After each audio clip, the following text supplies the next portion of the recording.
neon lights, beautiful women, and endless parties. Welcome to Miami.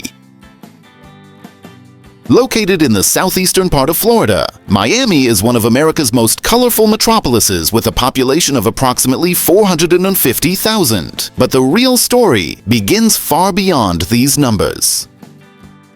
Because when Miami is mentioned, the first thing that comes to everyone's mind is the same: nightclubs, beach parties, and incredibly beautiful women coming from all over the world. This city takes pride in being the capital of nightlife. When the sun sets, the real Miami wakes up. Clubs in South Beach start filling up at 3 in the morning, and the music doesn't stop until dawn. But this isn't just a party.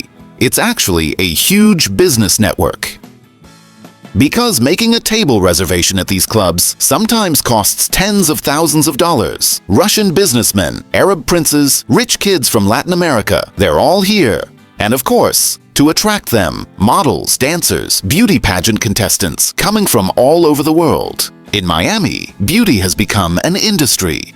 Every day, hundreds of women move here, from Los Angeles, New York, Brazil, Russia, Colombia. Why? Because being in Miami means being seen. In the social media age, this city offers the perfect backdrop: turquoise waters, luxury yachts, expensive cars, rooftop parties. Every photo is an advertisement. Every video is a showcase. And this visibility turns into business opportunities. The man you meet at a club could offer you a job tomorrow. The woman you encounter at a party could introduce you to a brand the next day. This is where the city's second face comes into play. Miami isn't just a party city. It's also known as one of the world's largest money laundering centers. Those champagnes flowing in the clubs, those people driving luxury cars, those buying flashy villas. Where does all their money come from? Nobody asks this question because Miami has a golden rule: don't ask questions, just have fun. The story begins in the 1980s. Back then, Miami was the heart of cocaine trade. Pablo Escobar's and other cartels' money turned this place into a paradise. There was so much cash in the city's banks that they had to change the size of their safes. But here's the interesting part. That era ended, but the flow of money never stopped. It just changed form.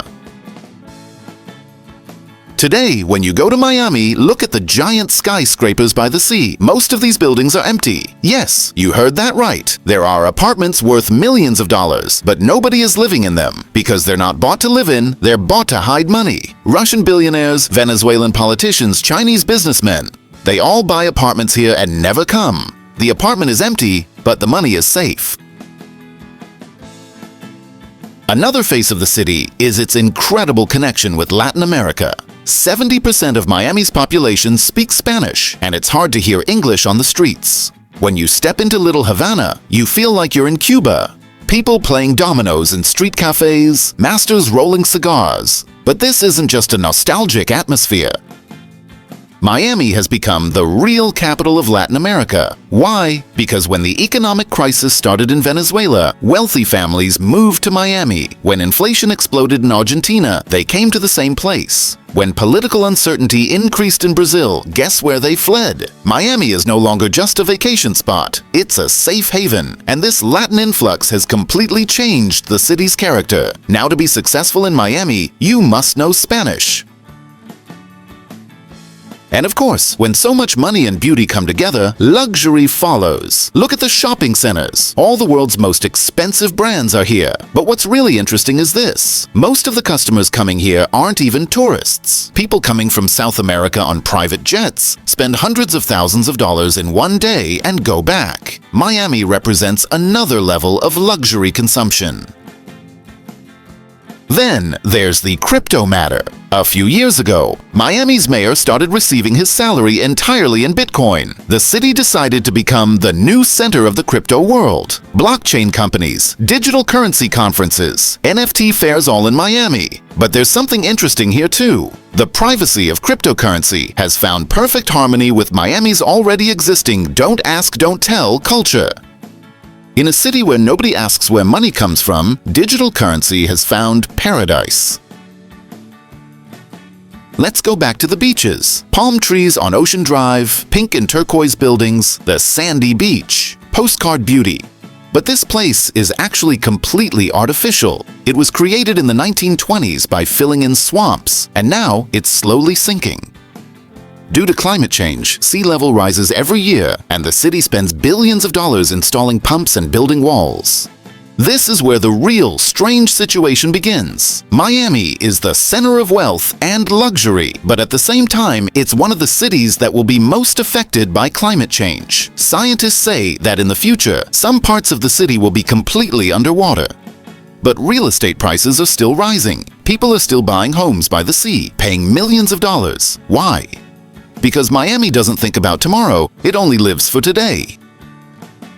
Now let's come to Miami's biggest contradiction, the income gap. The city is one of America's most unequal cities. On one side, villas worth millions of dollars. On the other side, poverty. People living in the same city but in completely different worlds. The cost of living in Miami is incredibly high, but salaries don't cover it. People have to work 2, sometimes 3 jobs. The waiters working in those clubs, the cleaners in those hotels, those working in the kitchens of those restaurants. They live in a different Miami. But the city continues to grow because there's a constant influx of new money. After the pandemic, tech companies moved from New York, California. Why? Florida has no state income tax. The weather is beautiful, quality of life is high, and remote work is now normal. Suddenly, the city started becoming a tech and finance center. Look at Miami's port, America's cruise capital. Every year, millions of tourists board ships from here. But this port is also an important gateway for illegal trade. Hundreds of millions of dollars worth of drugs hidden among containers are regularly caught. And these are just the ones caught. Human trafficking, organized crime. Miami has always been a strategic point for illegal activities due to its geographical location. And perhaps Miami's biggest feature is this: identitylessness. Everyone here came from somewhere else. Finding a native Miami resident is almost impossible.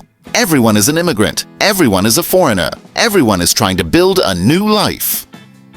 That's why the city's rules are different. Its logic is different. Its rhythm is different.